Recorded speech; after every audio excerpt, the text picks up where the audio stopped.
جی ناظرین السلام علیکم، امید ہے آپ سب خیریت سے ہوں گے۔ ہم نے اپنے جو مختلف اسکالرز اور اہل علم سے انٹرویوز کا جو ایک سلسلہ شروع کیا، تو اس میں ہماری کوشش ہوتی ہے کہ اپنے مہمان سے کیے جانے والے سوالات پہلے ہم اپلوڈ کریں، تاکہ آپ میں سے جن دوستوں کو ان میں سوالوں میں دلچسپی ہو وہ اس ویڈیو کو بہت تفصیل سے دیکھیں۔ تو اسی سلسلے میں آج ہم ایک اور پروگرام پیش کر رہے ہیں۔ یہ صرف سوالات پر مشتمل ویڈیو ہے، مکمل گفتگو اور مکمل انٹرویو جو ہے وہ آج رات ہم اپلوڈ کریں گے۔ بہت شکریہ۔ سلام اور آداب، امید ہے آپ سب خیریت سے ہوں گے۔ میں آج ایک اور پروگرام کے ساتھ آپ کی خدمت میں حاضر ہوا ہوں۔ آج میں جس شخصیت کے ساتھ آپ کا تعارف کراؤں گا اور جن موضوعات پہ میں گفتگو کروں گا، وہ بھی انشاءاللہ ایک جو دوسرا تصویر کا رخ ہے یا ایک جو دوسری تعبیر ہے اس موضوع سے متعلق، وہ پہلی بار کسی اور شخص سے جس کا اس پہ مطالعہ ہے، جو اس پہ کام کر رہا ہے، ان کی زبانیں آپ سنیں گے، تو آپ بھی مستفید ہوں گے اور میں بھی مستفید ہوں گا۔ میرے ساتھ موجود ہے محترم پروفیسر سید محمد رضی رضوی صاحب۔ آپ اسسٹنٹ پروفیسر ہیں اور اس کے ساتھ ساتھ آپ شاعر اور ادیب بھی ہیں، اور دینی تعلیم، دینی مطالعہ، علوم اسلامیہ، ان چیزوں میں آپ کی بہت زیادہ رغبت اور دلچسپی ہے، اور اس کا اظہار آپ کو ان کی گفتگو سے ہوگا۔ اور اس کے ساتھ ساتھ روزنامہ جو جرأت اخبار ہے ہمارے ہاں اردو کے، اس میں ایک جو قطعہ روزانہ آتا ہے وہ بھی آپ ہی کا ہوتا ہے۔ تو میں آپ کو بہت مشکور ہوں سر کہ آپ نے مجھے ٹائم دیا، اور اس موضوع پر میں خاص طور پر جو کربلا یا امام حسین علیہ الصلوۃ والسلام کی جو شہادت ہے، اس حوالے سے میں آپ سے کچھ گفتگو کرنا چاہوں گا۔ شک ماشاءاللہ، جو بھی سوالات ہیں آپ کے ذہن میں پوچھیں، کوشش کریں گے جہاں تک ہو سکے مہربانی ان کے اپنی استطاعت کے مطابق جواب دینے۔ سر ہمارے ہاں جب ہم امام حسین علیہ السلام کی شہادت اور واقعہ کربلا کو پڑھتے ہیں، تو جو پوری تاریخ ہے ہمارے پاس کربلا سے لے کر اب تک، اور اس سے پہلے خود حضور سے لے کر امام حسین تک، خود حضور اور اس دور میں جو ائمہ بھی گزرے، تو ان سے بھی اس واقعے سے متعلق، آپ کی شہادت سے متعلق بہت کچھ ملتا ہے، ٹھیک ہے؟ تو یعنی آپ کی شہادت سے پہلے بھی اس پہ بات کی گئی ہوئی تھی حدیثوں میں، اور یہ حدیثیں اہل سنت کی کتابوں میں بھی ہے اور اہل تشیع کی کتابوں میں بھی ہیں، اور اس کے بعد جب یہ ہوا تو اس ظاہر سے آتا ہے۔ تو ہم نے یہ دیکھا تھا طالب علم کے طور پر، اس کے اندر اس کی ایک سے زائد تعبیرات ہمیں نظر آتی ہے کہ امام کا ہدف کیا تھا قیام کا، ٹھیک ہے؟ تو میں ایک طالب علم کے طور پر آپ سے صرف پہلے تو یہ سمجھنا چاہوں گا کہ یہ سوال پیدا کیوں ہوا کہ ہدف کیا تھا امام کا، اس کے اندر کنفیوژن کیوں ہوئی؟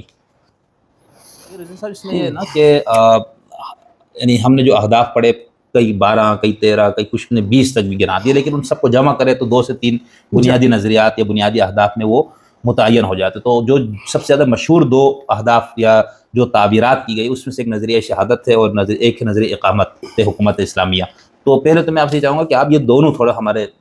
سامعین اور ناظرین کو بتائیں کہ ان دونوں نظریے کا مفہوم کیا ہے۔ یعنی اگر میں نظریہ شہادت کہتا ہوں تو اس کا کیا مطلب ہوگا، اور میں کہتا ہوں نظریہ اقامت حکومت ہے تو کیا؟ پھر میں اس کے بعد دوسرا سوال کروں گا جب آپ ہمیں یہ بتائیں گے کہ اس دونوں کا مفہوم کیا بنتا ہے۔ یہ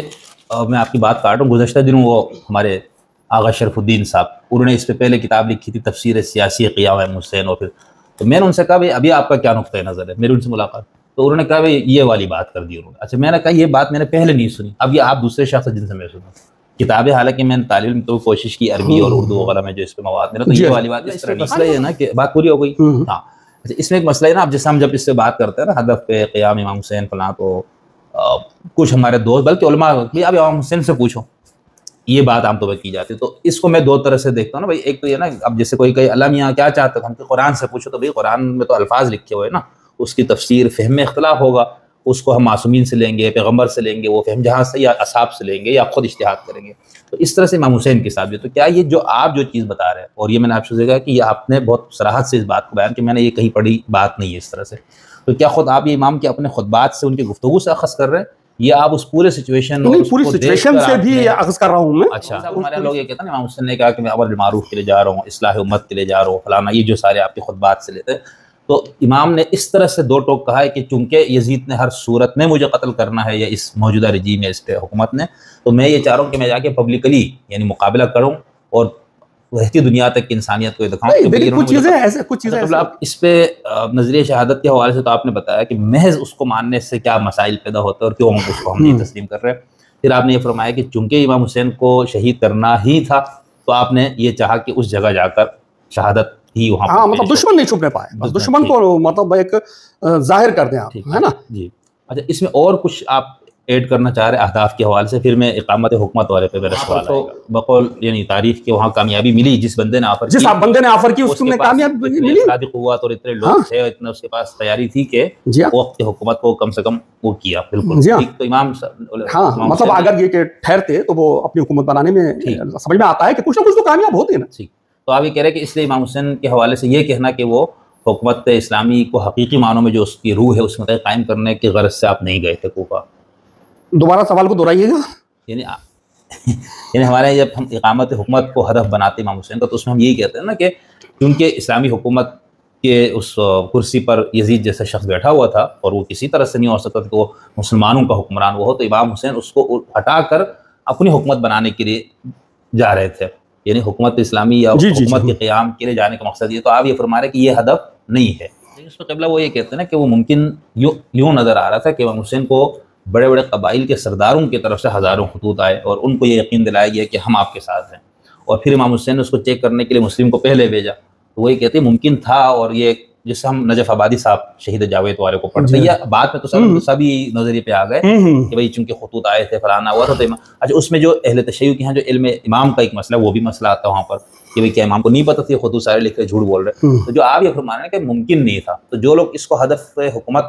کو ہدف بناتے امام حسین کو وہ یہ دلیل دیتے ہیں نا کہ یوں آپ کو یعنی ہزاروں خطوط تھے تو آپ کو یہ پتہ تھا یا آپ کو اندازہ ہوا کہ لاکھوں لوگ ہوں گے, پانی ذرا دیجیے گا,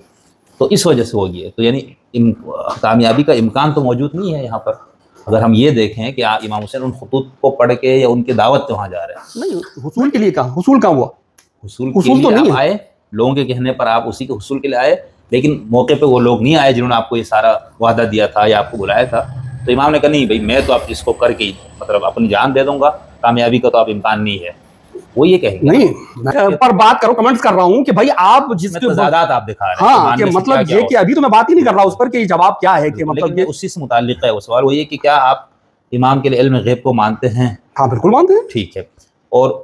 علم غیب کے کس مفہوم کو مانتے ہیں, یعنی کہ کس طرح یعنی امام کو کان ما یکون کا علم ہوتا ہے, اس کو آپ مانتے ہیں؟ بالکل ٹھیک. نہیں ابھی ٹھیک نہیں ہے. اچھا نہیں, میرا سوال اس لیے یوں تھا کہ جو دوسرا والا نظریہ ہے جو شہید جاوید نے پیش کیا, یہ جو ہمارے جمہور عامہ کا نظریہ ہے نا کہ امام حسین تو چونکہ یہ خطوط یہ سارے دیکھے تو آپ نے کہا اچھا اتنے لاکھوں لوگ ہیں تو اب مجھے تو جانا چاہیے, مجھ پہ بھی ایک حجت ہو گئی فلانا. تو اب وہاں جانے کے بعد یہ تو نہیں تھے لوگ اس طرح, تو اس سے تو وہ علم غیب کا تو تصور ختم ہو جاتا ہے. میں نے اس لیے یہ سوال آپ سے کیا. نہیں میں اس کی وضاحت کروں نا, جب آپ نے سوال کیا ہے میں نے خطوط والی بات کی کہ ان کو دوسرے کہ یزید امام حسین کو کیوں قتل کرنا چاہ رہا تھا. اگر ان کی حکومت اقتدار اس کے لیے کوئی خطرہ نہیں تھا, ٹھیک ہے ایک انسان موجود ہے وہاں پر,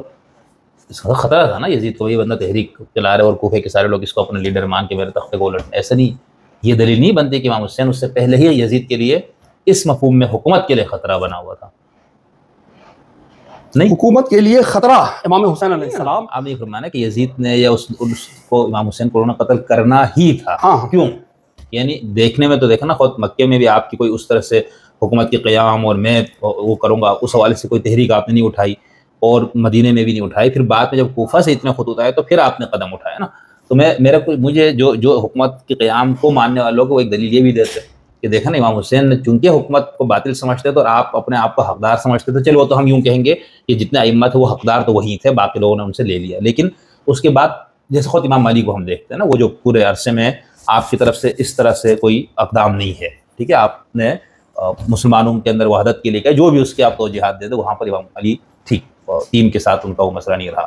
لیکن یہاں پر یزید کا بالکل مسئلہ الٹا ہو رہا ہے نا. یعنی خود امام حسن جو ہے وہ معاویہ کے ساتھ جب صلح ہونے کے بعد امام حسن نے پھر خاموشی اختیار کر لی. تو امام حسین کا کوئی ایسا تھا نا کہ حکومت کو یہ تھا کہ بھئی یہ بندہ اقتدار پہ قبضہ کرے گا ہمارے اور لوگ اس کے ساتھ ہوں گے, اور پھر خود امام حسین کو خطوط بھی جو کوفہ سے آ رہے وہ بھی اسی بنیاد پہ آ رہے کہ بھئی آپ حقدار آپ آئے, ہم اس حکومت کو نہیں مانتے. تو اس سے یہ سارے سے یہ دلیل بنائی جاتی ہے کہ امام حسین حکومت پہ قیام کو مقصد بناتے تھے اپنے. لیکن یہاں تک اس لیے میں موازنہ یوں کر رہا تھا نا کہ ان دونوں میں تو یہ نظر آ رہا ہے نا کہ وہ سمجھنے کے باوجود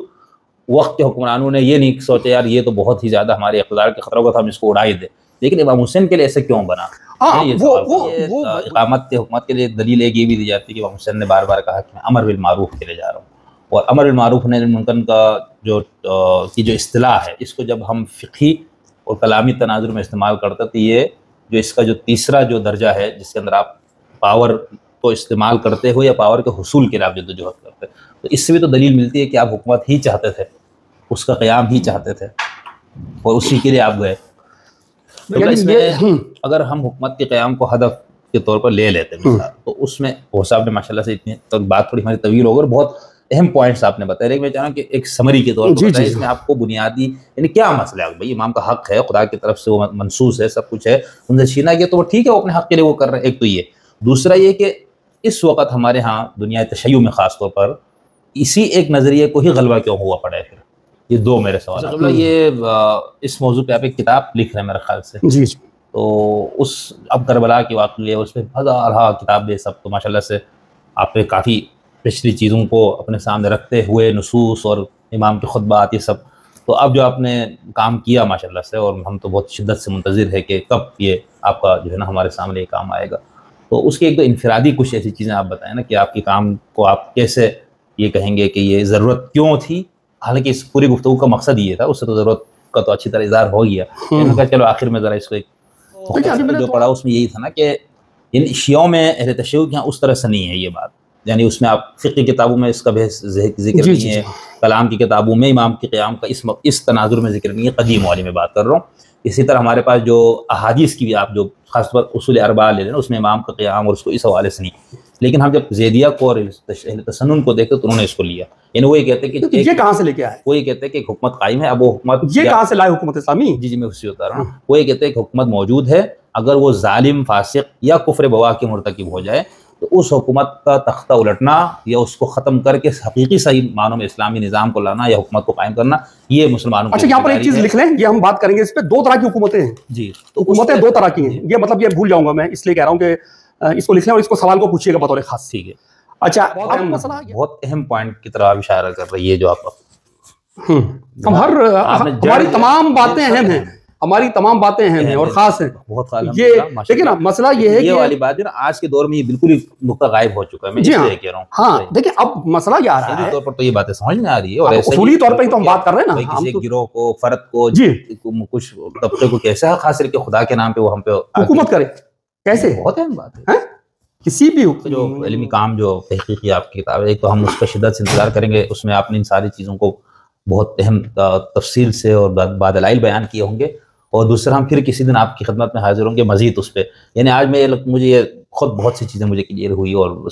آپ نے کئی جگہوں پہ کئی چیزیں دیکھنے کے ایک بالکل نئے زاویہ دیا، اور یہ مجھے امید ہے کہ ہمارے دیکھنے سننے والے بھی انشاءاللہ اسی نتیجے پہ پہنچیں گے۔ تو اتفاق اور اختلاف جو ہے نا، ہم بار بار یہ بات کرتے کہ ہم کسی کو گفتگو ہم یہاں پر ہمارے چینل پہ بات کرتا ہے کوئی یا کوئی کسی شخص ہم پڑھتے ہیں تو ہم اس کے علم اور اس کی علمیت کی قدر کرتے ہیں، ہمارے لیے وہ اہم ہے، بس یہ بات کی بات ہے کہ مجھے اس سے کتنا اتفاق یا اختلاف یا اس کو مجھ سے، تو آپ کی باتوں سے میں تو بہت زیادہ مستفید ہوا ہوں، اور انشاءاللہ ہم بہت دعا گو ہے کہ آپ کی کتاب جلدی آ جائے کیونکہ اس کی ضرورت ہے انشاءاللہ۔ اور تیسرا یہ ہے کہ جن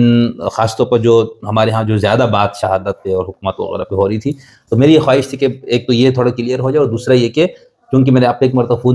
فون پہ بات ہوئی تھی نا، تو اس سے میرے دماغ میں بالکل وہ ایک نیا وہ بلب جل گیا، میں نے کہا نہیں یہ ایک